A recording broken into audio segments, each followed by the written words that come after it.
এখানে যে প্রশ্নটি দিয়েছে সেই প্রশ্নটি হচ্ছে এই 68 দিয়ে উপরের সংখ্যাটাকে যদি আমরা ভাগ করি তাহলে ভাগশেষ কত সেটা বের করার জন্য বলা হয়েছে। তাহলে দেখুন অঙ্কটার সমাধান কিভাবে হবে। এখানে আছে 68, এখানে আছে 67। তাহলে এই সংখ্যাটা থেকে এই সংখ্যাটা এক কম আছে, যদি এক কম থাকে তাহলে -1 লিখতে হবে।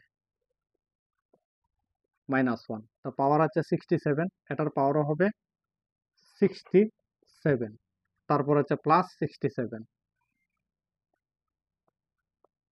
তো এখানে ব্র্যাকেটের ভিতর আছে -1। যদি মাইনাসের পাওয়ার জোড় হয় তাহলে মাইনাসটা প্লাস হবে, আর যদি মাইনাসের পাওয়ার বেজোড় হয় তাহলে মাইনাসটা মাইনাসই হবে। তো এখানে দেখুন মাইনাস পাওয়ারটা হচ্ছে বেজোড়, তাই মাইনাসটা মাইনাসই হবে। আর 1-এর পাওয়ারও 67, তো 1-এর পাওয়ার যা কিছুই হোক না কেন 1 1ই হবে। তারপর হচ্ছে +67, তো এখানে হবে 66, তাহলে ভাগশেষটা হচ্ছে 66।